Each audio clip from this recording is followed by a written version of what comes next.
podcast. As always, I am your host, Mark Rubel, or Rubes, and I've decided to change things up here. First week in December and last week of the regular season. Tonight I'll be co-hosting with my friend Luke. So, Luke, if you want to introduce yourself before we get started tonight. Yeah, I know some of you guys who listen probably know me already. I'm in a lot of leagues with Mark. I have been for a long time. Him and I usually argue about who's better at fantasy. So, what better way to show that I am than come on a show? No, I'm kidding. But no, I think this will be fun. I've been doing fantasy for a long time. Mark and I went to college together, and I'm excited to share some of my knowledge as well and help Mark spice things up a bit here. So. It should be a good time, and I'm thankful for having me on here, and I'm ready to talk some fantasy. And hopefully he's doing pretty good in all the leagues we're in, and I'm usually neck and neck with you at the top. We're usually a top four, but this year I haven't been on my game for whatever reason. But the luck monster got you this year in some ways. So, but you still got a chance in some of them. You think you don't have a chance in mine, but you do. And that's okay. We'll probably talk about that later. But no, you're hanging in there. So we'll see if we can win you a week and get you into playoffs here today. Nice. So we'll be talking fantasy football with you guys for the next hour or so. And if this is your first time listening to the podcast, where have you been? It's week 13 now. If you're a weekly listener, I thank you as always for listening on your Friday night, because I know got nothing better to do on a Friday night during the COVID time to listen to us talk football. If you're not a member of the Rubes Fantasy Football Hotline group on Facebook, please join that now. Again, Rubes Fantasy Football Hotline. On the podcast this evening, we'll be recapping the studs and duds of Week 12. And since I have Luke on the podcast, I've decided to change up the format a little bit and the segments of the show. So I think it'll be more fun this way. We'll still end the show by answering all the line of questions I've been submitted to me on the Facebook group page, or anything texted to me, chat to me, whatever. So for some of you, it's win or go home. That's the case for me in a couple leagues, while others of you guys are playing for seedings in the playoffs. So let's stop wasting time here and let's get this started. So I'll start it off, Luke. I'll go with the fantasy studs for Week 12, and again, this is PPR formats because that's what I do. So I'm going to go off of PPR formats. Mm-hmm. So the number one quarterback from Week 12 was Deshaun Watson on Thanksgiving Day at Detroit. Threw for 318 passing yards, 24 rushing yards, and 4 touchdowns. Ending up with 35 fantasy points. He's been playing hot. Deshaun Watson. I know he lost Will Fuller V, and we'll talk about that. But I was just saying, a lot of that on Thanksgiving went to Will Fuller, so I enjoyed that very much. He's definitely been looking like old Deshaun Watson. Yeah, like I said, we'll talk about him later in his matchup, but he bowled out on Thanksgiving, that's for sure. He was a stud. Yes. Next, this guy's usually always 1 or 2 on my list. Patrick Mahomes at Tampa Bay. I had the pleasure of going up against him in one of my leagues where I needed to win. He did nothing but throw 462 passing yards, 28 rushing yards. He had a fumble loss, but also had 3 touchdowns. So 34 points for Patrick Mahomes, which, you know what? 34 points, that's not like Patrick Mahomes. I'd expect more, right? So you go off of this outline document, right, every week? I don't know. Right. Maybe I'm giving away inside tips to your show here, but you go off that document every week. Right. Is he just like locked in there, Mahomes? Yeah. I never. It's just like, do you ever move him out of there? I changed who he plays in his stats a little bit, but he's always 1 or 2. Yeah. You just leave him on there. You don't need to change it at all. Compete with that guy. Had a rough week. He went from 1 to 2. Yeah, maybe it's getting to be this next guy on your list too for studs. He's also getting to be a copy paste. Yes. And this is one of the guys I drafted. I know it's PPR league, but he's the only one in Tennessee's backfield, and he always gets carries. I traded him a couple times. Derrick Henry at Indianapolis. You thought with Indianapolis's run defense that might be a tough spot for him, but 178 rushing yards, 2 catches for 7 yards with 3 touchdowns. 38.5 fantasy points for Henry. So I know it's PPR, but he put up a day. And Mike Vrabel said, I don't know if you heard him earlier this week. He said we have to get him more targets in the passing game. Yeah. So that is music to everybody's ears that owns Derrick Henry. And as your listener Andrew just said in the chat here, Jonnu Smith is also out, so that can even mean more for Derrick Henry this week. So lock him in. It's the winter time. This is when Derrick Henry likes to ball out. So I would expect more games like this. Yeah, and I thought honestly, I thought he was going to get more catches at the beginning of the year, but he's still productive nonetheless. Next, running back Antonio Gibson, who talk about balled out. Another guy on Thanksgiving at Dallas, he ran for 115 rushing yards, 5 catches for 21 receiving yards, and 3 touchdowns, 36 fantasy points for Gibson, your guy. Yep, you know me, I was on him all throughout the draft season. I ended up not getting him in a lot of leagues because people started to kind of feel like I did right toward the end of drafts, and I never got a chance to jump and get him.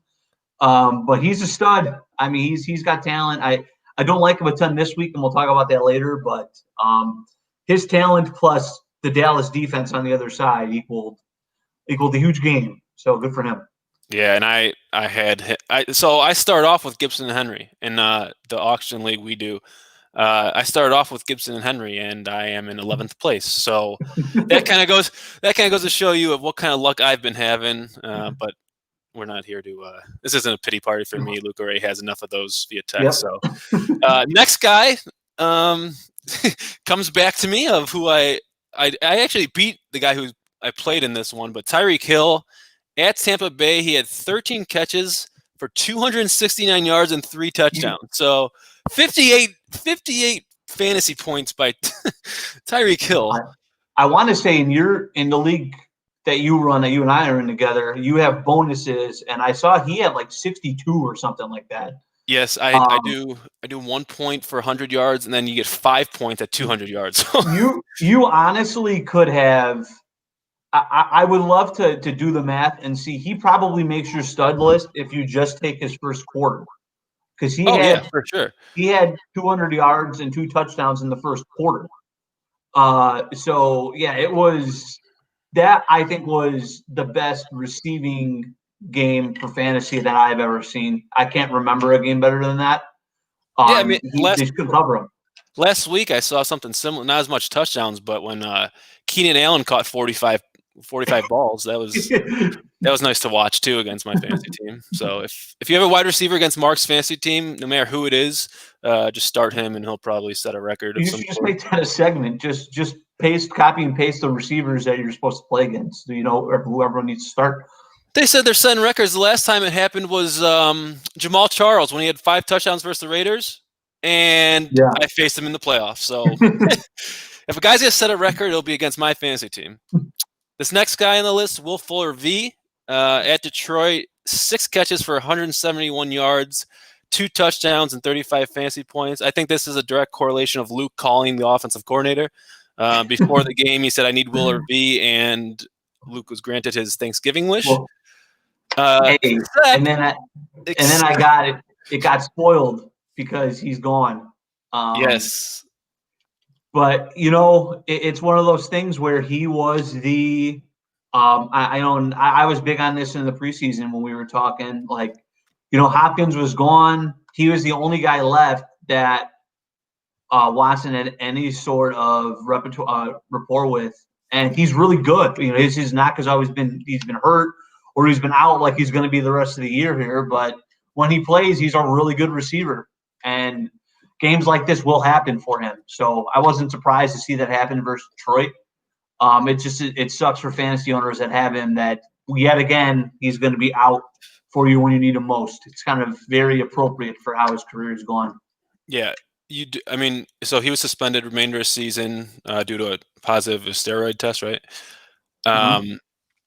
But the one good thing, and I mean it's not good that you lose him for the rest of the season, but it happened not during the game. Yes. Will Fuller is a guy who usually you start him first quarter, he leaves and gets you under 2. So now at least you know that he's gonna be out and you can find someone else. Yeah. No, absolutely. So to round off the studs for Week 12, I have Dallas Goedert, tight end versus Seahawks. He had 7 catches and 75 yards and a touchdown, 20 fantasy points in a pretty ugly Monday night game. Every time the Eagles take the field, it seems like it's an ugly game. Yeah. Yeah, if you spun the tight end roulette wheel last week, and you had Dallas Goedert in there, you were a winner. That's kind of how it goes at that position. Right. Not sure if you're going to see that again from him this year. We'll talk about that later on in their game. That tight end picture there is getting really cloudy now. Mm-hmm. But so if you played Goddard last week, good on you. You got maybe your last good spin of the wheel with him. And then you're up here. I'm going to let you take over for the fancy duds. Yeah, and I think I know why you gave me the duds, because of who's on top here. Well, I'm always a negative one, so I gotta give you some kind of. Mark had talked about how our years have kind of been opposite for fantasy. I'm in one league where I've needed wins like the last 3 weeks, and it's gotten to a point now where I need to win or I'm out this week. And I could thank Derek Carr for that, because I started him last week as my number 2 quarterback in a 2-quarterback league at Atlanta. You figure that's going to be a good game, but he got me a 0 point something, 215 yards, an interception, and 3 fumbles lost. Now, this isn't they're not facing a steel curtain over there in Atlanta. It's pretty poor defense they have, but it didn't matter for Derek Carr, and that was as bad as I've seen a quarterback play all year, and he is on my do not play list regardless of matchup rest of the way. He plays the Jets this week. I will not be playing him. You played him earlier in the season, didn't you? I did. He had a game. I forget which game it was, but I played him earlier in the season as the quarterback 2 when he got me 7. Yeah, I remember that. I ended up winning that week because the guy I played against I forget who he had, but he got him like 4 or something, so it didn't matter. But you're not looking for much out of your quarterback 2, and that's usually what Derek Carr is. And I think some people may have streamed him because it was the matchup in Atlanta, but that was a bad choice. He was terrible last week. He was god awful. Yeah. Also, your quarterback dud you have here, this guy I would think is frequently on this list, Jared Goff. Yeah, he played in San Francisco. 3 fantasy points, 198 passing yards, only 11 rushing yards, and a fumble loss. Really ugly game for him. He's just not a very good quarterback. I would steer clear of him the rest of the way, regardless of matchup. They're also a running football team now. They've kind of shifted that way. So Goff, even though he's got 2 pretty good receivers on his roster, not a guy you recommend. I don't know if you have anything else to add on him, Mark, before I move on. No, I've. It's funny. I think it was the game. It was a Monday night game. I think I was. Me and my friends were watching, and I was like, Jared Goff is. I think he's an awful quarterback. I just don't think he's good at all. And of course, that's the game where Cup went off, and they're like, oh yeah, he's really awful. But it's just, I just don't think he's a very good quarterback. So I like you said, he's on this list frequently, and I expect him to be on it moving forward. Yeah, and San Francisco's defense is starting to get healthy and a lot better, and I think that had a big reason for that game for him too. Yep. Running backs, Philip Lindsay. Philip Lindsay, also the starting quarterback last week for the Denver Broncos, took the first snap at quarterback. Just 20 rushing yards, 2 fantasy points. I also believe he left that game with injury. Sounds like he's going to be fine this week, but didn't get it done for your fantasy team. Maybe you were thinking with the lack of quarterback there that they were going to use him a lot running the football. Didn't quite turn out that way for him, so kind of a bad week there. And then also Ezekiel Elliott versus Washington football team, 32 rushing yards, just 1 reception for 70 yards and a fumble loss for 3 points. Also a dud. He has been a giant dud this year. I was able to trade him in a league Mark and I are in, our most expensively. I was able to get David Montgomery for him, which has worked out really well for me so far. So I was happy for that. Yeah, and if that's a trade you do at the beginning of the season, people are crying and complaining just because they see Ezekiel Elliott's name. Which pet peeve of mine about trades is you see a name and you automatically think it's just totally unfair. which is it's not the case. It worked out for you, and that's not the only trade it's worked out for. And that's something to pay attention to with Ezekiel Elliott, and I think this kind of shares the story. Whenever they play a good front seven like Washington, he's not an automatic start to me. I think, he's going to get the volume. So you're always going to have him in consideration, but I definitely would not, like your Montgomerys of the world and some of these other guys that you kind of scoff at, like they might be better options than Zeke in certain matchups now. And that's just the way it is. And this week was a good example of that. Moving along to receiver, Jerry Jeudy, one target, no fantasy points. I feel really bad for him. He's a dud this year for fantasy, and it's to no fault of his own. He's in a terrible position. They obviously didn't have a quarterback last week. Drew Lock is one of the worst quarterbacks in the NFL in terms of – I saw a stat today. He's leads the NFL in bad pass percentage. Like 30% of his passes have been deemed like bad throws or uncatchable balls. That's worse than Trubisky, Foles, whoever you want to name. It's the worst rate in the NFL. Jerry Jeudy, I think it's tough for me to see him giving you any sort of fantasy value the rest of the season as long as they have the quarterback situation they have. To me, he's almost a borderline drop. Like, I wouldn't even want him on my team. Yeah, that's unfortunate because he really does have a lot of talent. I think he's just in a bad situation. Yeah, no, I completely agree with you. And talking about bad situations, these last two guys on your list, you have two Saints. You have wide receiver Emmanuel Sanders at Denver, who just had a reception for 4 yards, and Jared Cook, tight end at Denver, also Jonnu Smith as well. Each at one target, no fantasy points. Sanders and Cook, the Saints have completely changed their offense with Taysom Hill at quarterback. Different things are emphasized, different things are focused, and Sanders and Cook are just phased out of the offense right now, and that's just the way it's trending. I wouldn't trust Jared Cook playing him anymore. I wouldn't trust Sanders anymore. I don't think these guys who you should be considering week in and week out as starters. And Jonnu Smith has kind of disappeared from the offense. Andrew had commented that he's out this week.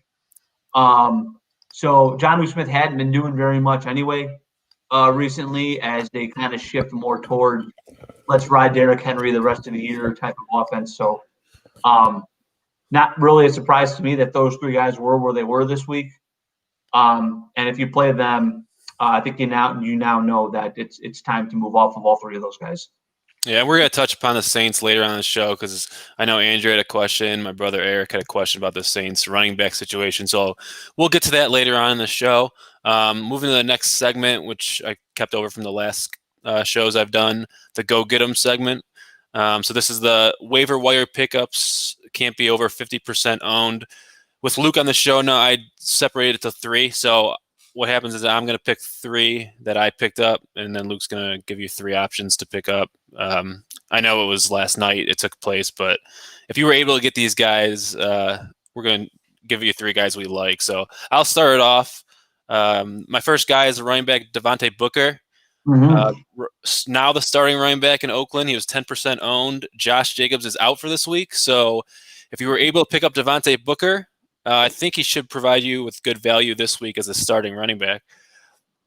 Yeah, I'm not sure when you pulled the percentages, but after today's news of Jacobs being out, I doubt he's at 10% right now. So yeah, this was before the waiver. I always do it usually before the waiver. So if he is still not owned, go get him. And I think he is a nice play this week. And we'll talk about that during their game. But I think he is a guy you can plug in and play and feel pretty good about here for even if it's only 1 week. I think you could feel pretty good about Devontae Booker. Yeah, and if he's still available in your league, let me know. I'd like to be in that league. Just because I don't know why he's not owned. But second on my list is a running back, Cam Akers, Rams running back. He was 30% owned when before the waivers went through. So this is a guy the Rams backfield's kind of shaky. I just think Cam Akers coming off injury. I think they're going to look to. I think he's going to be the most fresh out of the running back. So I think as the season goes on here at the end of the season, I think they're going to ride the rookie a little bit more. Yeah, and he was drafted this year pretty high in fantasy leagues. I remember him going in the 5th or 6th round in a lot of the leagues I was in. And they have a hot hand approach there in Los Angeles. It was like Malcolm Brown earlier, and then it kind of became Henderson. And now it looks like Akers is the fresh guy. So I proceed with caution with him for right now because you don't know who it's going to be from week to week sometimes. But I definitely think he's worth a stash, worth an ad. And if you're pretty thin at running back, I wouldn't hesitate to put him in there. And then my final ad would be wide receiver Kiki Kuti, Houston's wide receiver. Now I think he's gonna replace. He might not put up the numbers Fuller V does, but he was 2% owned before the waivers, and I'm sure that's not the case anymore. But Kuti, I think was it last year he came on the scene. He put up a couple good games last year. So I think if you're in need of a wide receiver, I think to me he's kind of more of a home run shot. But I think he's a good guy to own at this point. Yeah, I agree with you. He is. I think he is a little bit more of a home run shot. I would be afraid to, unless I was pretty thin, I would be afraid to play him off the bat. But he is a guy who definitely has a chance to give you some value the rest of the year based off of his just the lack of bodies there. And we'll talk a little bit more about that when we get to his game. But he's definitely a guy worth an ad for sure, just given the fact that they're running out of people there. So we're going to move on to my 3 now. This first name is going to not make anybody excited, but for this week, I actually think Frank Gore is a decent play in a flex and the reason I say he's only 34% owned because he's Frank Gore. He's not going to excite you at all. The last 2 weeks, he's combined for 26 points. That's in PPR. So he's not catching any passes. You know that. Even with that, the last 2 weeks, he's combined for 26 points. He's playing the Raiders, who, A, can't defend the run well, and B, the one thing about the Raiders this year is they love to play down to the competition. Like we have seen it all. We saw that last week. Yes. So and Frank Gore, he's kind of with P. Ryan Hurts, he's kind of got that backfield to himself right now. And let's face it, he hasn't been bad. Like I don't think he's going to crater your week. Like if obviously there's a lot more exciting options out there, but let's say you're in a situation where you just need to play it safe. You want the single. Like I just need the running back to get me 8 to 10 points. Mm-hmm. I think Frank Gore is going to get that for you this week. So that's why I have him on here. I would play him over some guys we'll probably talk about a little later. Like if I need a single, I'm playing him over Cam Akers. I wouldn't take the chance. So I like him this week. I really do. I think you probably think I'm nuts, but I don't mind that play. I really don't. I think this would be more towards a standard league play, just because I think he is a more standard guy. But yeah, I mean, he's somehow, some way, he's been consistent. Do you realize that he's got less touchdowns because he's on the Jets? Do you realize he has less carries and more yards than Jonathan Taylor this year? He has less carries and what? He has less carries and more yards than Jonathan Taylor. Wow. So he's been a much more efficient running back than Jonathan Taylor has this season. I don't know if that spells doom. I don't know if that spells doom for Jonathan Taylor's career, but it's something I heard this week. I was like, wow, that's crazy. The number 2 guy, I know you had him on here before, like I jumped in on the show, and I agreed with you. Alexander Mattison, running back for the Vikings, and this is for no other reason than it's at this point in the year now where you're getting into the playoffs. If you're a firm fantasy playoff team, add the handcuffs if they're on the wire. Because if something goes down and one of these starting running backs get hurt in recent weeks or in coming weeks, you don't need to rush to throw your fab on him or pray on the waivers that you get him. You already have the guy that everybody's trying to get in the playoffs. So Madison is a guy, we know Dalvin Cook likes to get injured. I'm sure he doesn't like it, but it happens with him a lot.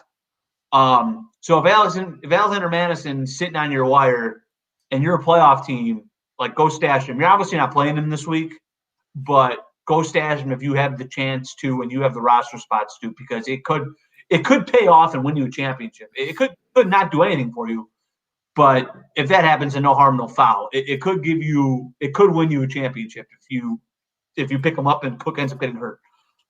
Yeah, and you might have an extra. I know a couple leagues we're doing, we have 8 bench spots just because of COVID. So even who knows? Maybe Cook catches COVID. He gets COVID, and I mean, Madison's a great guy for, like you said, the bench guy. You don't have to like play him as plan on starting him, but in case something happens to Cook, he's right there on your bench ahead of other people who still have money left over to place on a waiver. Yeah, and there's a lot of people who fit into this category that we like didn't even throw on here. Like I have Derrick Henry in 2 leagues. I picked up Dante Foreman in those leagues just because I'm worried Henry was a tank. He probably not going to get hurt, but what if he does? Right. Dante Foreman becomes the every down back for the Titans. So there's guys like that out there. Tony Pollard. You threw Devontae Booker on here. I wouldn't cut Devontae Booker after this week. Keep him. If Jacobs gets hurt again, like you have a guy who's going to get 20 carries. And then another guy, we're not going to touch upon him because I know Luke has one more pickup left, but he's not playing this week because the Panthers are on a bye. But if you're in a spot where, like Luke said, you're in the playoffs firmly, I wouldn't drop Mike Davis either. Oh, no. Because you don't know with McCaffrey, the Panthers aren't going to make the playoffs. So who knows, if Carolina come week 14, they're not going to want to rush McCaffrey back. I mean, Mike Davis in a playoff running back could win you a week. Yeah, no, absolutely. Mike Davis is another guy that fits that bill as well. And as a McCaffrey owner in the league that you and I are in together, I'm a little scared that they may shut him down. I don't think they're going to, but it's always in the back of my mind. Yeah, because it is a smart move if you're not playing fantasy. Yeah.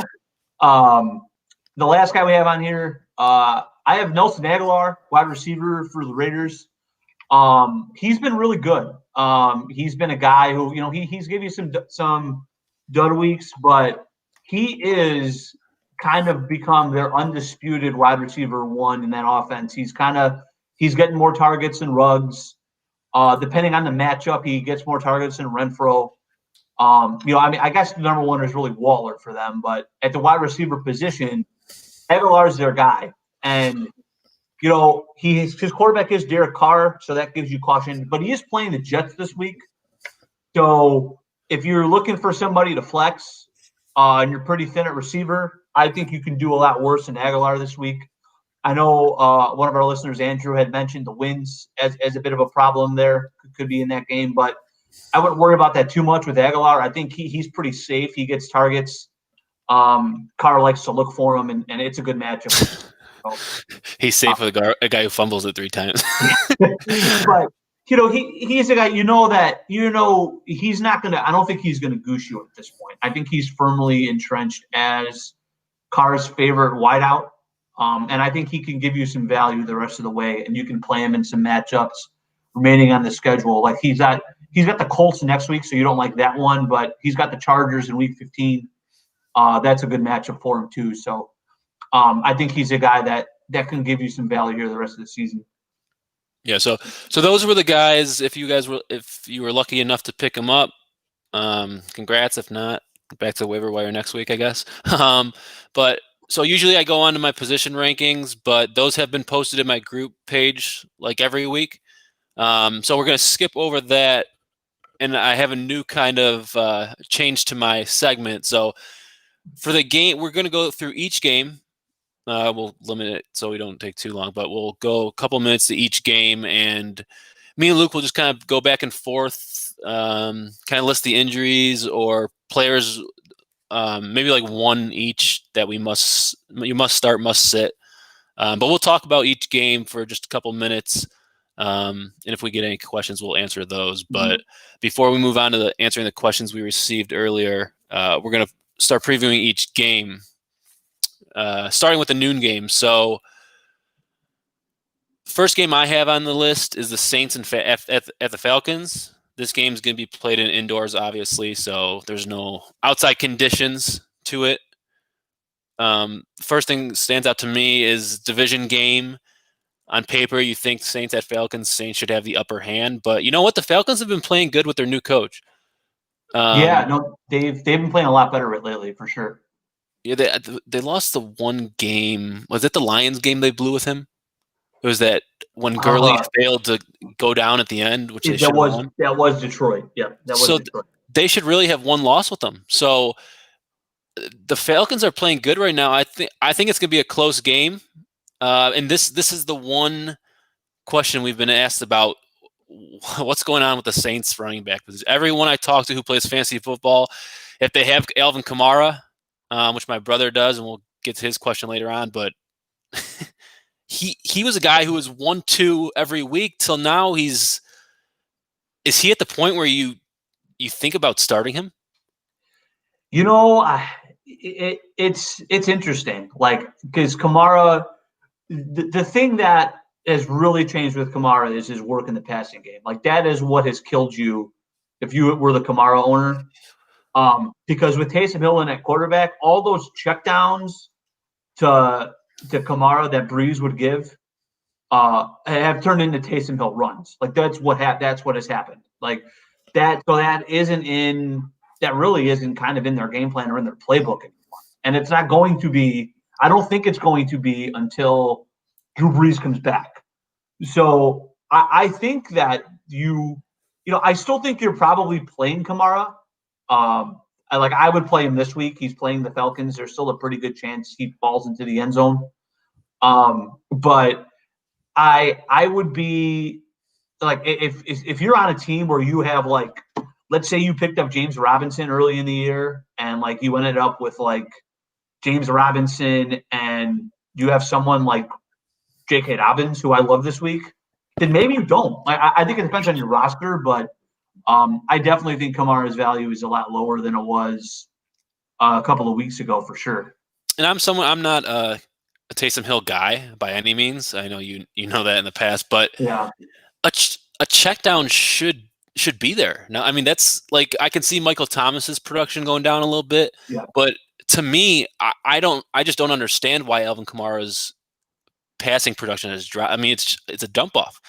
yeah. It's interesting, but we have a 2 week sample size now of what people's productions are, what the production level is with Taysom Hill, and yes, it could change and it could throw some wrinkles in there, but I think right now you have to take the data for what it is, right? And I think that Taysom Hill, whether you like him or not, is playable. Like I would start him this week.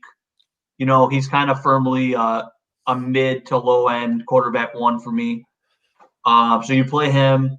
You play Michael Thomas. He gets targets. Last week was kind of more of a for their passing game. Like they didn't need to throw. They played the Broncos without a quarterback. I think Michael Thomas will see a lot of targets again. And other than that, Kamara, you play your iffy.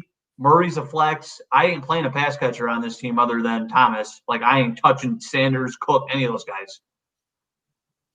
Yeah, and the one thing they've been winning in the first two games they played with Taysom Hill. I forgot who the first game was against. It was against Falcons. Was it the Falcons? Same team, yeah. I think at Atlanta, and I know there's no fans, but I think they're going to be. I think they'll be trailing in this game. I and do. That's a good point. That could mean more targets for Kamara if that happens. So the defense has only let up 12 points in his 2 starts, so he hasn't had to do a ton, like you said. Right. So no, I think that's a fair point too. And going over the injuries a little bit, Todd Gurley, he missed last week's game. He's questionable again with a knee, and at this point, if you have Todd Gurley, I don't think he ends up playing this week. I know Julio Jones is questionable too with a hamstring. I think Julio plays. I don't think Gurley plays. Yeah, I mean, this team, you're playing Ridley, you're playing Julio if he's active, and I saw there's a little bit of concern with Hurst too. You're probably playing Hurst just because tight end's so thin, but other than that, I don't think you're really thinking about anything there. Like I know you like Brian Hill a little bit. I don't like him this week. So I've actually changed. It seems like Ito Smith has taken over Brian Hill's job. So Yeah. If either guy, I'm not playing him. I don't know if you are either, but No, especially versus Saints. Saints rushing defense is usually yeah, pretty good. yeah. That's the Hard one area. pass. No Yeah. thanks. Nothing to see here. Move on. Yeah. So moving on from that one, next is Luke's Speaking game of of the hard, week. Luke's speaking game of of the hard, week. speaking of hard pass, no thanks. Lions Bears. Luke's game of the week. Um, you know, from my standpoint, there isn't a lot of gray area with this game to me. You have on your Allen Robinson questionable knee. I think he's going to play. He's done this song and dance a little bit this season with, is he questionable? Is he not? He plays most of the time. So I think he'll be out there, and you're going to play him. You're going to play David Montgomery, who, as you may or may not like Mitch Trubisky. I don't know if you're Team Mitch or Team Foles, whatever you are. I'm Team Mitch. Mitch. If you have Montgomery or Robinson, like the only two fantasy rule assets the Bears have, Mitch at quarterback is much better for those two guys. You need to hope Mitch stays because Mitch can just do a little more in the passing game. And he just, the offense runs a little better with him. And Foles spreads it around. Mitch is going to force the ball to his best players. Like he's going to force the ball to Robinson. He's going to force the ball to Montgomery. We saw it last week. He's going to force the ball to the other team. Yeah, and that's what will happen as a result sometimes. But so I actually really like the value of both of these guys the rest of the way with Robinson and Montgomery. They have a pretty easy schedule. They play some bad defenses coming up, and it starts with Detroit this week. So those two guys I like. Everyone else, the Lions to me, you could chime in here too. I don't really know if you play anybody. Like Galladay's out. I mean, maybe you flex Marvin Jones. Swift, I think you play if he's active, but it doesn't sound good. So I don't really know if you want to play Adrian Peterson in case he falls into the end zone. I mean, maybe you're playing Hockenson at tight end just because tight end is so thin, but otherwise, I don't really like anybody in Detroit on this game. Yeah. DeAndre Swift, it sounds like he's questionable and only is going to play limited snaps is what they said. Now, Hicks is questionable. Yeah, I didn't see the practice report today. The only thing about Akeem Hicks is if he can play at all, he's going to play. I remember last year he came back for that game versus the Packers and he played with one arm. So I probably think if he's practiced at all this week, he's going to play. And as well as anyone that makes a big difference for the Bears' run defense. If Akeem Hicks is out there, they're much more stout against the run. It's unbelievable the difference. It really is. Like I've never seen, and maybe I don't watch close enough. The last couple of Bears games have been on prime time. I know you're a huge fan of that. But the difference with one guy in there, I just don't. Yeah.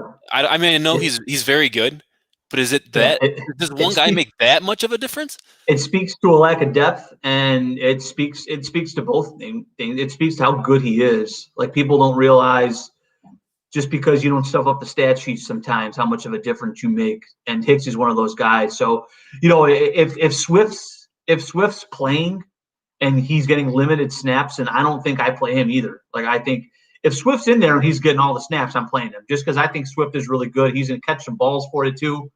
But if it's going to be a limited workload, or obviously if he's not going to play, then you steer clear. I don't play any other running back on this team.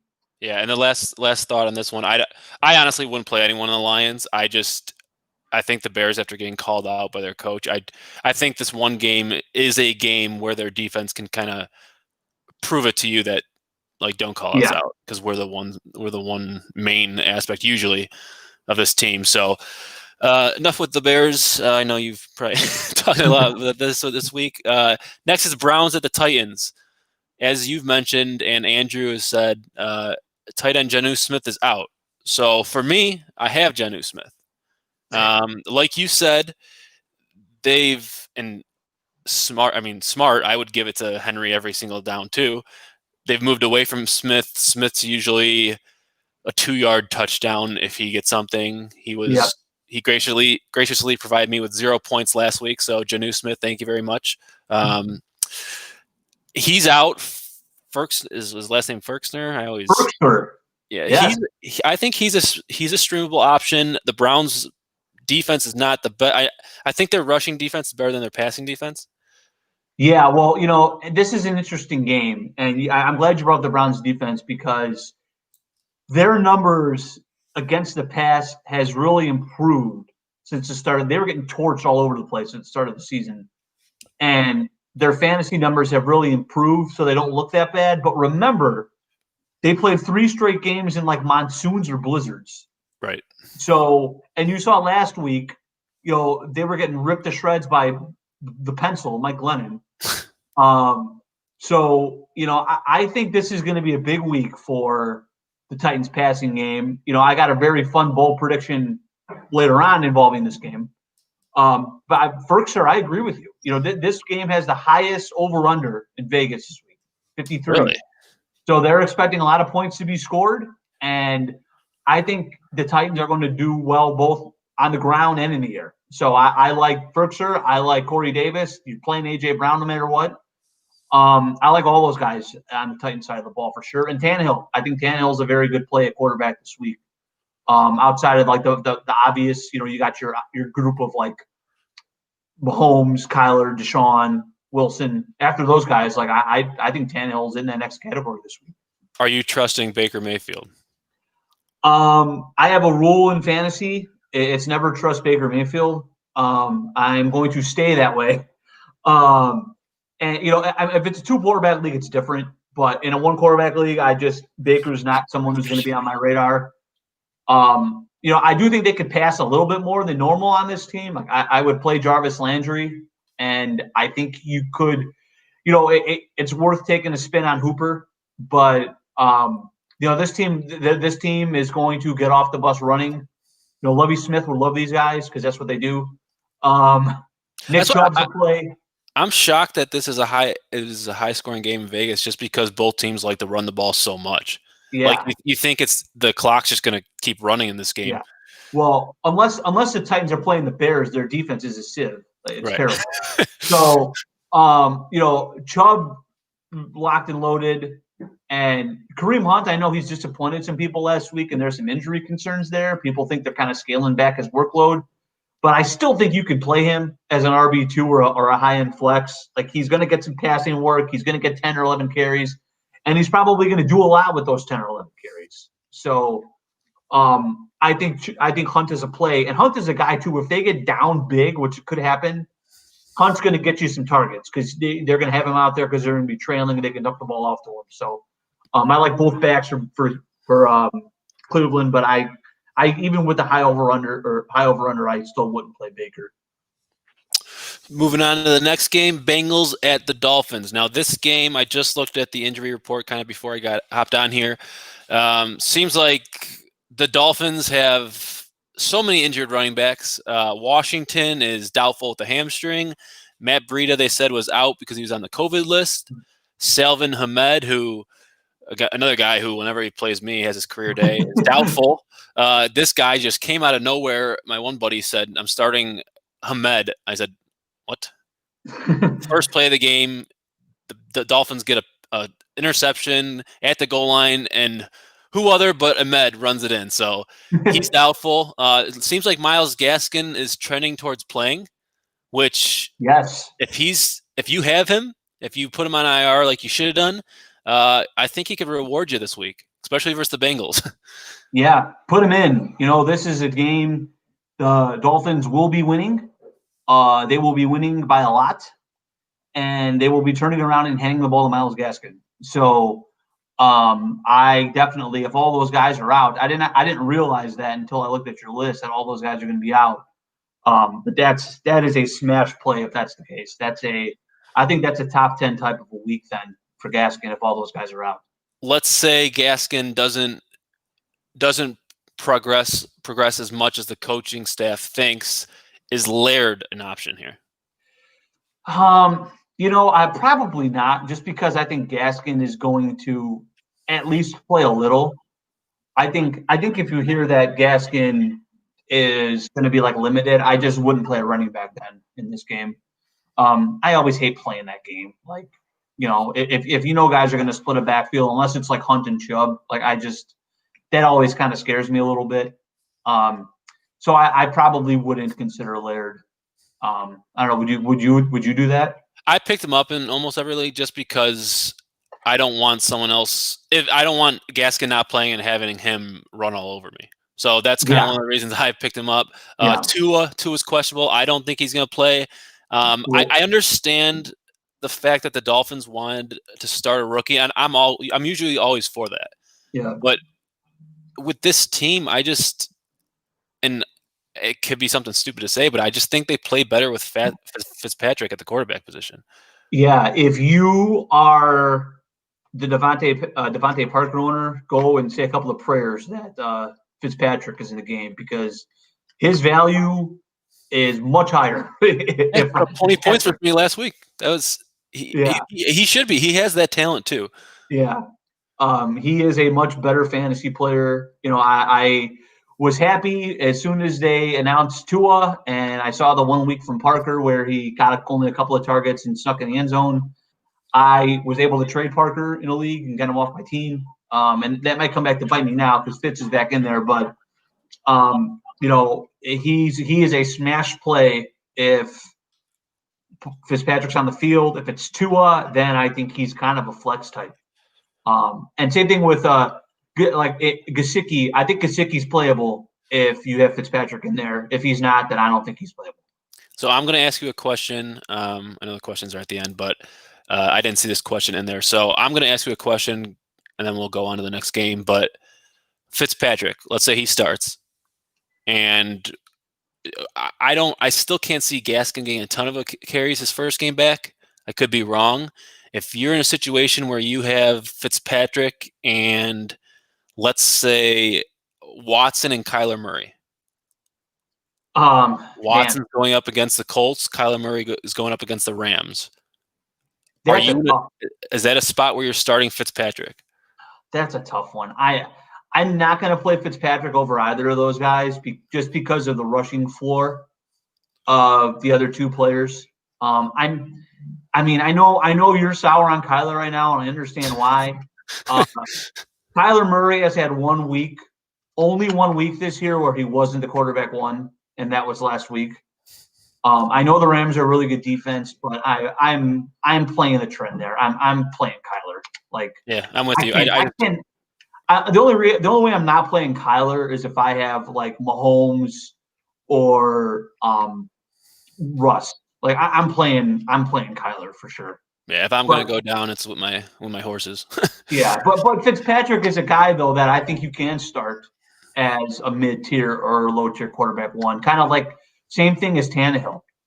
Kind of the same type of ilk as Tannehill, same type of category. So, and we're going to move on. Bengals, are we all in agreement? You don't play a soul on this team right now? Like nobody? Unfortunately. T. Higgins is on my list. It just sucks because that's the situation, but you can't trust anybody. You just can't do it. Yep. Jaguars and Vikings next. I'm not going to touch upon this one a lot. Irv Smith's out, the tight end. Yeah. Interesting. Kyle Rudolph had two really good games when Irv Smith was out earlier this year. Now Thielen was also out in some of those games, so I wouldn't read too much into that. But if you're really desperate, and we know the dart throw that tight ends are, I think you can make a case to plug in Rudolph this week if you're really desperate at tight end. And I think this is going to be a running back game. I think Cook and Robinson have both been as consistent as possible. So, especially Robinson coming out undrafted out of Illinois State, he's been a pleasant surprise. Yeah, I know I'm not sure at all the league scoring, but I'm in my dynasty league I'm in, which is very similar to the scoring in your option league. He is the running back 4 overall on the year. Like he's matchup proof. Like you don't even consider benching Robinson no matter who you're playing. Like he's in your lineup and you're playing him every week. Especially with Glennon now at quarterback. I mean, you're not going to throw him. We did get a question from Andrew here off to the side. He's talking about DJ Chark, who sounds like he's got a good chance to play. Can you trust Jacksonville receivers now with Glennon at quarterback, or was it a one-off week? Chark had value with Luton. I think Mike Lennon, at least through 1 week, looked like he was a more competent passer than Jake Luton. I wouldn't be afraid to play Chark. I think he's a flex. I don't Especially think versus the Vikings defense. The Vikings secondary is not the best secondary out there. Yeah, I don't think his ceiling is very high, but I don't think he'll goose you either, Chark. Now, the guy last week was it Colin Johnson, who went off for them. I wouldn't be playing him. I would wait and see because he wasn't even on the field until Chark got hurt, and now Chark's going to be back. So I wouldn't even think about that until you see more production from him moving forward. But other than that, I mean, in this game, you're playing Jefferson, you're playing Thielen, and we talked about the running backs. That's pretty much it. Yep. And last question for you: what do you think about Cousins? Cousins has been really good lately. Yeah, he's doing good. I just think the reason against Cousins is I never know when they're just going to give it to Cook every time. Cousins or Fitzpatrick this week. I thought you were going to say Cousins or Tannehill because I think those are the two. I would play Fitzpatrick over Cousins. Again, I think Cousins has a quarterback who is arguably the best running back in the league. I don't think Fitzpatrick has that, so that's why I would do Fitzpatrick. But moving on to Raiders at the Jets. Josh Jacobs is out with the ankle injury. Nelson Aguilar is questionable. I think he'll play. But Booker, here's the story in this one. You're going to play Booker versus the Jets, and you should be rewarded if it goes to plan. Would you, and this is interesting because I kind of put him, like Booker to me is like a solid RB2 this week now. Like I think he's, he's got a great matchup. He could smash and be an RB1, but he is a backup running back for a reason. Like he's on his second team. So I'm facing this dilemma. So I wanted to ask this. So I kind of put these guys at the same tier. Would you play Booker over Clyde or Kenyon Drake? I would probably play him over both. I think I'm going to. I'm going to have to choose which one of those two guys to sit, but I think I'm going to play Booker for sure. Like I think you got a safe. He's going to have the backfield all to himself, so I think you got a safe floor there with him, and I don't think he'll put up a goose egg for you. Yeah, and that Raiders Jets. I mean, there's really nothing to talk about. You touched upon Gore. If you're in need of a running back there, Perriman, if you want a flyer on wide receiver, Perriman's out there. But again, I group for right now. I'm grouping the Jets and Bengals receivers all together as to like the offense stinks, and I don't know which one of them is going to do anything to begin with. Like it's someone different every week, so we're just not playing them. Like that's where I'm at. So I wouldn't recommend playing a Jet pass catcher either, much like Cincinnati. And moving on to the Colts and Texans, David Johnson, Texans running back, is expected to be activated off the IR. The coach said he looks great. I haven't heard that before from David Johnson. And Jonathan Taylor is also activated off the COVID list. So I'm starting Jonathan Taylor in the league. I need to win, and I need someone to lose. I mean, that's really the only option I got for that team. So I think you're going to be okay. I think you saw before he had COVID that they were trending toward him being the feature guy again. So I think you're going to be fine there. And the other back you mentioned, I like David Johnson a lot rest of season. I think Johnson is the Colts though. But I like him because I think he's going to get more passing work now with Fuller being absent. Like I know we talked a lot about Kiki Cutie. Kiki Cutie's been on the team for 3 years, and they went out and got They went out and got Cobb and Fuller, or Cobb and Cooks for a reason. Like if Kiki Cutie was really good and could handle playing as much as he's going to be playing, they wouldn't have went out and got those guys. So I think you're going to see David Johnson. I think QT is going to be fine, and you can probably have a chance to flex him some weeks. But I think Johnson's workload is going to get he's going to get some more balls thrown his way. And I think you can look at Ozzie Guillen's guy, Aiken. Jordan Aiken, I like at at tight end this week. I think there also was a report that he was running out of the slot in practice this week. So I think Akins is a guy you can play on the Texans side of the football at tight end. I think he's got a higher ceiling than some other people. You like Pittman Jr. in this game for the Colts? Man, I'm Colts receivers are they're I would flex him. I think you're looking for a home run. And this is crazy. But I kind of think T.Y. Hilton might be in play this week. Really? He still played? I was just going to say it would have been nice of them to tell us he retired. He had a good week last week. And this is something, take it for what it's worth. But he absolutely torches the Texans. Like every year he has a big game versus Texans. It happens. It's like clockwork. I'm not saying you should play him. I'm saying if you're thin and you let's say your options are I got to play T.Y. Hilton or I got to play a Jet or I got to play a Bengal, I'm playing T.Y. Hilton. I think you have a better chance of a touchdown or a big play in the passing game with him than you do with Jameson Crowder or T. Higgins. I think he's a deep flex. I think both of those guys are deep flexes because you just never know which Colt it's going to be. Yeah. Moving on to the afternoon games. So we have a couple more afternoon games, a couple night games, and then we'll move on. The Rams at Cardinals. Larry Fitzgerald's the only one I know of questionable because COVID. Like you said, I have Hopkins and Kyler Murray. I thought I would be in great shape, but as you said, you just can't bench either of them. You got to ride it out and I know it's a tough matchup versus the Rams. I know they're tough, but at the same time, Hopkins is one of the top 5 receivers. Murray's a top 5 quarterback, so you're not benching either. I don't care who you're playing. Rams, I think as bad as Goff is, I think both receivers are playable in this one. Mm-hmm. Running back position, that's another one. I think Akers should have the upper hand, but I just don't know yet. So I would steer clear. I don't know your thoughts on the Rams backfield, but I would still clear on that. Yeah, I would steer clear too. I think, if you're pretty desperate, I think you could do worse than Akers. I think he's going to get some opportunities. But I am, and it depends on your situation. If you're looking for a home run play and you're thin, then I think Akers is a guy. But if you're looking for safety, I would much rather play Gore.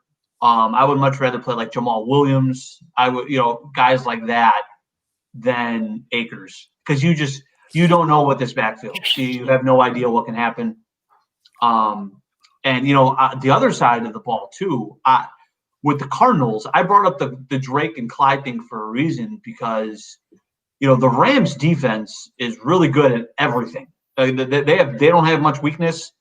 So Kenyon Drake and Chase Edmonds are iffy to me this week too. I might try to look to get away from those guys if I can.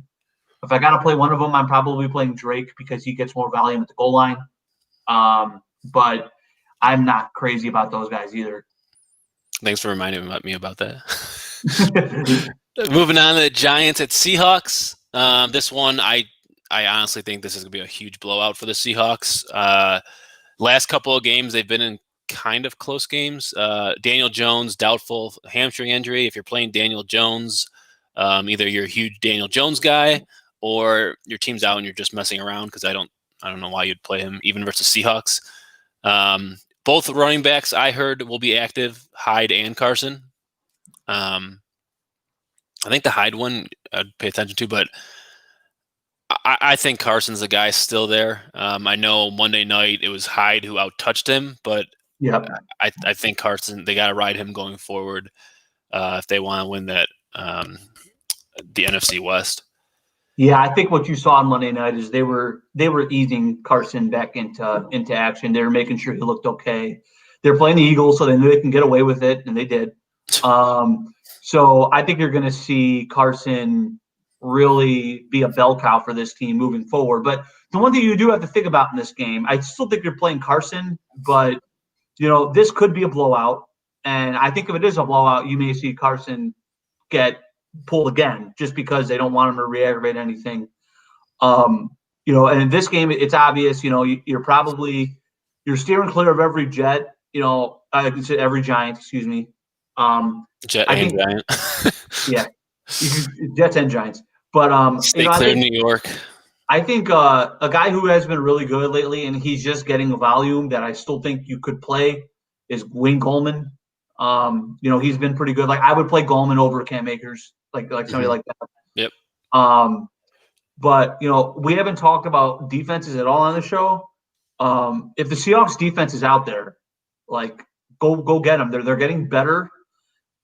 This is a terrible matchup. I mean, it's a great matchup for them. The Giants offense is a train wreck. They got a backup quarterback on the road. Like great defense to play this week if they're still on your wire. Like Seattle defense, lock them in. I think you could be looking at a 10 to 15 point week from them. Yeah, and it's good. Good transition. Talk about defense. Who knew a Mark podcast without defense?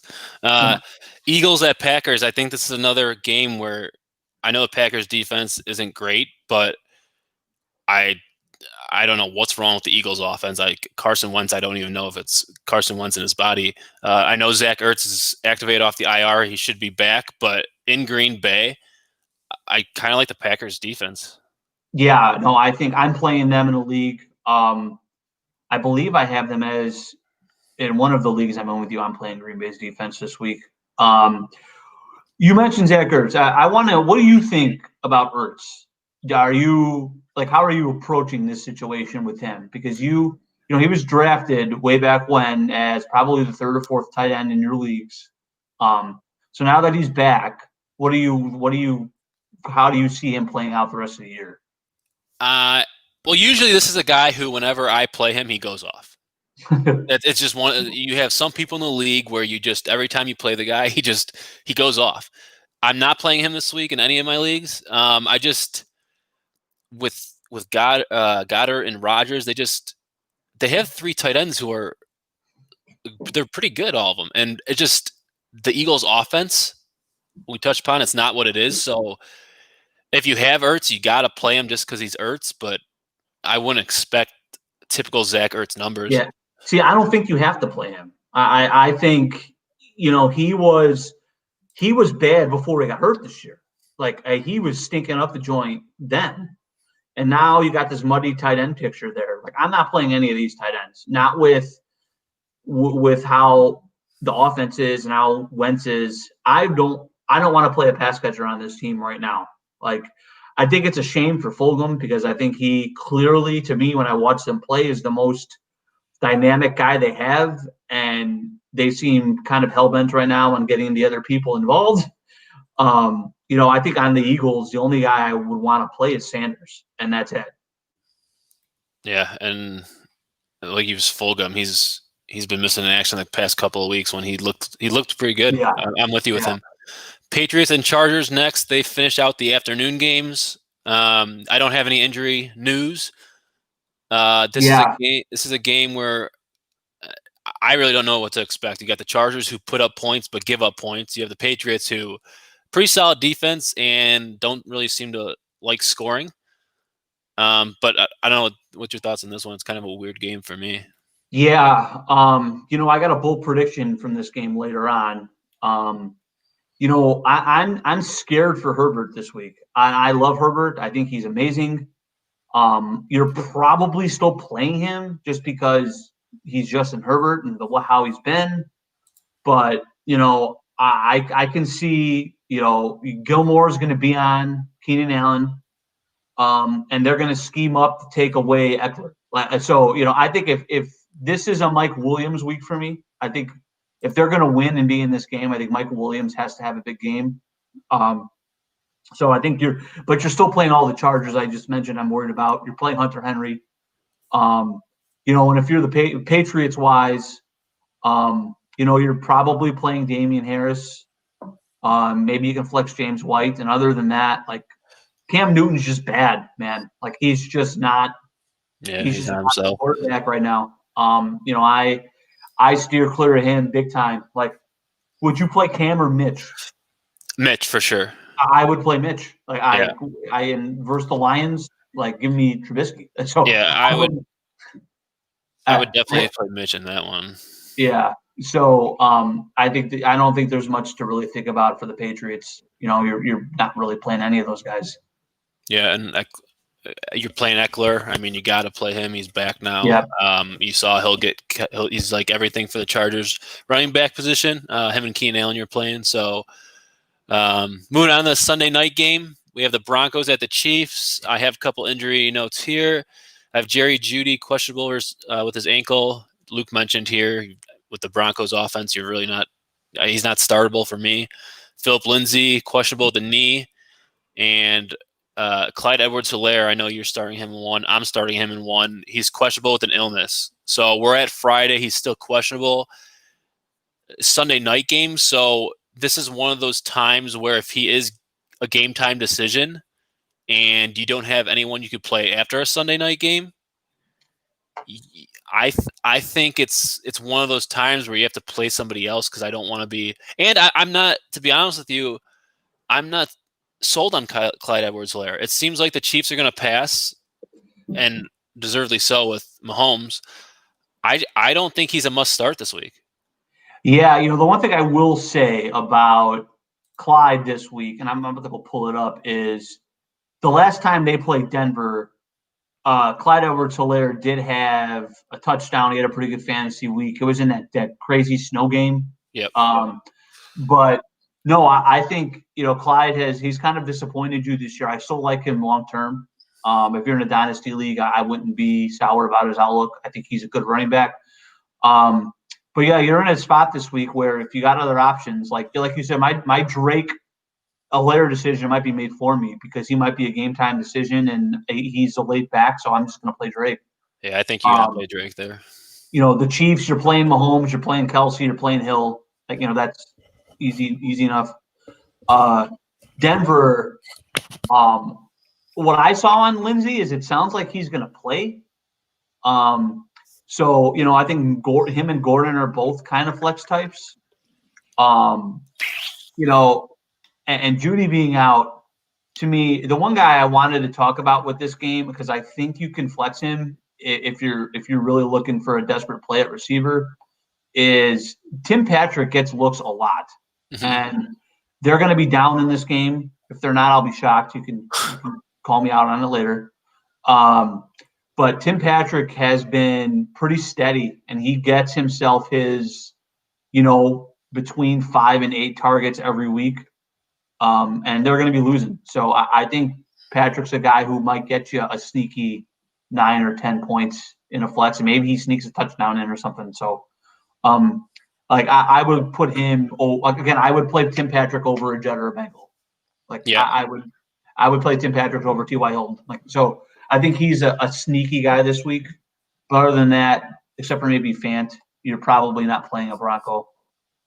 Yeah, and I think you got keep an eye on the quarterback position for Denver. And I like Tim Patrick too. I think he could be a solid option at a flex if you need a flex. Moving on to the Monday night games, the Washington football team at the Steelers. James Conner, questionable, the COVID list. I haven't seen that he's been off it yet. So I don't know. I mean, and I know it's not nice to say, but James Conner seemed like he played the whole season on the COVID list. You had him. So I don't know. With this one, I don't know. Again, he's another one. I have him, but I can't wait on him for Monday night. I think the Steelers should really. The Washington football team does have a good defense, but I think the Steelers, they didn't play their best on Wednesday. I think they bounced back in a pretty easy win here. And I wouldn't expect Gibson to really do as much. Obviously not as good as he did last week, but I think he cuts that in half, his production for sure.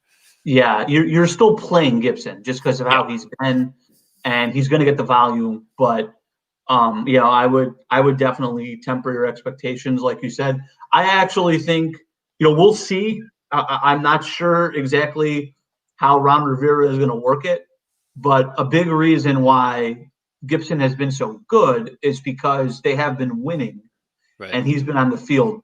Earlier in the season, when they were losing a lot, they had McKissick out there a lot more because he is the better pass catching back, and they were having him out there for that reason. So this could be another McKissick week. I probably wouldn't take the risk, but I wouldn't be surprised if you look at 8:00 on Monday and McKissick racked up 15 points or something like that. Yeah, that's a good point. I'm high on McKissick this week too, just because I think they're going to be losing, and I think he gets you PPR wise for sure. Yeah, you're never really even considering McKissick in the standard, but if it's a PPR, it might make some sense. I think you're with me. You're probably playing every Steeler receiver no matter what. You're playing the big three. Yep. You're playing Ben, and you're playing McLaurin. Tight ends, Logan Thomas, maybe Eric Ebron, maybe they're both kind of dart throw type guys. But that's the whole position. So, that's kind of the way the landscape is. Right. Bills and 49ers is the original Monday night game. This one I don't have any notes as far as injury goes. Ayuk should be back for the 49ers, so I guess that he had COVID, was it? Yeah. He did. So he's coming off COVID list. I think he should have a good game. I think this one's gonna be closer than people think. It's just it's kind of a weird game, I think. I was gonna say I think the 49ers are gonna give them a game. I think that they're getting healthier and there isn't much of a difference between Mullins and Garoppolo. We're finally disagreeing with something on this show. We really haven't today. I'm not with you on Ayuk though. I think that now that Debo's back, I think Debo is the guy. They want him to be the guy. They design plays for the guy. They run those like little jet sweep dump offs with him. That's not to say I don't think Ayuk can have a good game because I think he could. But if I'm going to play, with the way the 49ers play offense, you're not going to probably play two receivers. And if you're going to make me pick one, I'm picking Debo. I would. So I probably I think Ayuk is worth owning and keeping an eye on, but I would much rather play Debo over Ayuk. Moving on to the Tuesday night game. I know we're kind of over time a little bit, but Cowboys at Ravens. Lamar Jackson's questionable. If he comes off COVID list, I think he is a guy you play, and I know a lot of leagues they do. If he's on the COVID list, if you say you want to play him, if it ends up not playing, you have the backup that you make it known to your commissioner about. Because I think Lamar Jackson in this game versus Dallas, and while the Ravens' offense has not been good, I think this is a game where it can be good. Yes, I think Lamar, and we'll talk about it in a minute, but fire him up, JK. He's back. He's going to be off the COVID list. Put him in there. You saw what Antonio Gibson did on Thanksgiving to this defense. So fire up JK for sure. Yeah, we'll go into it with that. Do you have anything else with the Cowboys? I don't know. I think Lamb is. You're really not starting Cooper. I don't think he's going to have a great week just because I think Baltimore's defense is. You're probably still playing Cooper just because he's Cooper, and you're probably playing Zeke and going and saying a rosary after you do it. But other than that, I don't think there's much to talk about with that team. Yeah, you got to play him, but I think you should lower expectations on what they're going to do. Boy, am I glad I traded him. Yeah. We're going to move on to the next segment here, the bold predictions, before we get to the questions. So with this one, again, I usually do 5. We split up 3 and 3 again. Unfortunately, last week I got one of my bold predictions right. The one I didn't want to happen. I said Kyler Murray will be held under 250 passing yards and no passing touchdowns. Wasn't really happy about that. And I love Kyler, but as I said, bold predictions here. So I'll start off with my 3. My first one is, and I know Luke said here, we haven't been talking about defenses, but we should have, because I think this week will be a heavy defense week. I think 5 teams will finish with over 15 fantasy points. So that'd be a lot, but I can see a path for it. We talked about one of them. We talked about 2 of them, actually. We talked about Seattle and Green Bay. I think there's some other ones out there too. The Saints could do it. Baltimore could do it. Yeah, Pittsburgh always has a chance. It seems like to be their baseline. So Yeah. No, and as much as we've clowned him, if the Bears went out and got you 15 points, would you be shocked? I think it's possible for sure. And who knows with the Bears offense? Maybe the Detroit can put up 15 for you. They got a new coach. I mean, you don't know. He has a very good point. It's possible. My second one, I have Derrick Henry over 40 fantasy points again with multiple touchdowns again. This one people might not say, but it is over 40. 40, I think's bold. That's bold. Yeah, and then my last one is as bold as they get. I have Mitch Trubisky finishing as a top 5 fantasy quarterback this week versus Detroit. His career numbers versus Detroit are good, and I think this is as bold as you can get. So are you playing him? Are you playing him over Fitzpatrick? Our theme of the day. You playing him over Fitzpatrick if you had a choice? No. If I'm playing for a playoff spot, I'm not doing it. Yeah. When I'm playing it and my game doesn't matter, yes, because I like Mitch. Yeah, that's a fair point. You wouldn't. There's no way you would do that if it means something. No. But Mitch Trubisky is starting for Felix, who is guy I need to lose to make the playoff, and he's starting Mitch. He's starting Mitch. So if Mitch has a great game, you heard it on this show first. Mitch Trubisky starting and will probably lead him to the playoffs. Oh gosh, that would be something. Boy, would people not hear the end of it from me. Gosh, it's a play. He's starting. Oh, that's crazy. Go ahead though with your 3. So my 3, you mentioned one of the you had a Titan one. I also had a Titan one. I can go more bold on this than what I have down if you want me to. I have Corey Davis with over 20 PPR points. He's only done that once this year. I'll even go further. I'll say I think Corey Davis is going to be a top 10 receiver.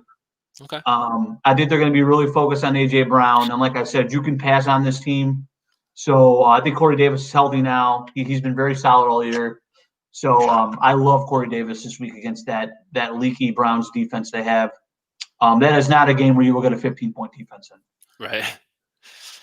My number 2 bold, I have, for the first time this year, Justin Herbert fails to score double digits. I hope I'm wrong. He's my auction quarterback in the league we're in together. But I just think this is, Belichick has his way with rookie quarterbacks a lot. I think, he's this could be a little bit of a rookie wall for him. I think he'll burst through it before the end of the year. But I just think this is a tough matchup for him playing against Bill Belichick and the Patriots. And my last one, I mentioned this. I have J.K. Dobbins top 5 this week at running back. You saw a trend before he got COVID in that last game where it looked like they were shifting to having Dobbins be their guy. Like they're still going to mix in the other guys a little bit, but it looked like Dobbins had taken hold of that backfield. He's back off COVID. He's playing the Cowboys, who are awful. And what we've seen with Dobbins this year is he doesn't need a ton of touches to give you value. So if he's going to get a ton of touches, I think he's going to give you a lot of value. So I love Dobbins this week. I think he's going to be a running back 1, and I have him full prediction top 5 fantasy back, J.K. Dobbins. Yep, I like that one too. That's a good one. And we finally have reached the last segment here tonight. The hit me up with the questions from our audience. For those of you who asked me lineup questions last week, I answered more than half correctly, but this is the week that matters most for those of you who are playing to get into the playoffs. So with that being said, I will, Luke, since we have it, we can alternate kind of who reads them. Yeah. I'll answer both of Andrew's. I'll read off both of Andrew's, then you can start with Eric. So yeah. Andrew asked for tight end Noah Fant at Kansas City, Austin Hooper at Tennessee, or Robert Tonyan versus the Eagles defense. I don't know what you think. I would say Tonyan just because out of those 3, he has the best quarterback. I'm with you. Tonyan's also been better than those 2. I believe he's the tight end 4 or 5 on the year, depending on your scoring. Yeah, I think he's got best chance of scoring a touchdown out of those 3 as well. Yeah, and like you say, like with some of these guys, like you just pick the best offense. Like with tight end, like you're chasing a touchdown at tight end if you don't have one of the big 2 or 3. So I think Tanyan's your best bet for sure. Right. At the flex spot, he has DJ Shark Jr. At Minnesota, T. Higgins at Miami, Sterling Shepard at Seattle, or Brandon Ayuk versus Buffalo. I'm playing Brandon Ayuk versus Buffalo. We mentioned how the Bengals receivers, you really don't want to start them versus a pretty good Miami defensive team. Sterling Shepard, I know Seattle's defense has been bad, but last couple of weeks they haven't been as bad. And then for DJ Chark, I think that's going to be a running game for both teams. So I choose to play Brandon Ayuk out of those four. I would go Chark. My order would probably be Chark, Ayuk, Higgins, Shepard. But I pretty firmly Chark 1, pretty firmly Ayuk 2, and then Higgins and Shepard I don't really have any desire for this week. Eric wants to know, running back, this is your brother, and this is the big one. This is the big question. He's got both his Saints. He's got Kamara and Latavius. I see what you have on here. I would go Kamara. I know Eric's in a PPR, so I'm answering from that point of view. I think if it's the standard, this gets a little more tricky, but maybe they end up throwing him a little bit more, and I think Latavius Murray's playable, but you've gone this far with Kamara. You're just going to do it at this point, and I think he's got to be in there. So I would take Kamara. Yeah, I'm same with you. I think this is the week he breaks out because I think it's gonna be closer than most people expect. I know he wasn't really serious about this question, but I threw it on there just for the heck of it. Ryan Fahey said, quarterback Mitch Trubisky versus Detroit or Mahomes versus Denver. In this one, obviously, it's Mahomes, but well, you had Trubisky top 5, so I think Mitch is gonna have a good week. I really do. Well, we know he's the lion tamer. Yeah, he's a lion tamer. Exactly. Joe Exotic's the Tiger King. He's a lion tamer. So, but Mark might not get that joke. I hate that show. But so you have 2 more on here. We have one for each other. Yeah, so I do. I'll answer yours. Before we did that, though, I saw Michael Rizzo posted one on the group page. Riz. All right. Yeah. So hopefully he's tuning in. Rizzo, yeah, just tuning in. I have a bone to pick with him in a minute. We'll get to that. Go ahead. But he's asking for a flex full point PPR. T. Higgins, Jerry Jeudy, or Damian Harris. I would do Damian Harris. Yeah, even in PPR. I'm not playing Jeudy. I'm not playing Higgins. I think Damian Harris is your guy. Riz, I don't know if you're listening, but Rizzo told us this week he's not going to Florida in February to play father-son ball with me and my dad. So pretty pissed at you right now, man. We're gonna miss you down there. So do you want to get to R2 now? Yeah. So finish it off. You want to ask yours first? Then yes. Finish with so I'll ask you, Benny Snell. If we're assuming Connor's out. Okay. Benny Snell or Cam Akers this week? So I'm gonna go Cam Akers this week. Even with Connor out, the Washington's front line is pretty good. Yeah. I think the Steelers are now a team who likes to throw the ball. They threw it 51 times last week. Now, it didn't equal production, but I think the Steelers, they have been throwing the ball all year and they're undefeated. So I don't see why you'd get away from that. So yeah. I would pick Cam Akers, and I don't know if that's going to come out till later on. So I think this one is a slam dunk Akers. Yeah, this is in a league we're in together where I am playing. I am telling our buddy Billy, who has a good team, and I feel like I need a home run here. So I am leaning Akers as well for that. And this, you want to ask me this? Yes, this one I think it's a tricky question. I think all 3 of them are pretty streamable. I have for the tight end position, I have Kyle Rudolph versus Jacksonville, Anthony Firkser versus Cleveland, or Jordan.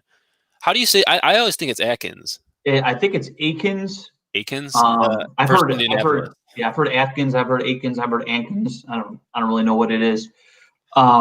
This is tough because I think all 3 of these guys are in about the same ballpark. And it is PPR.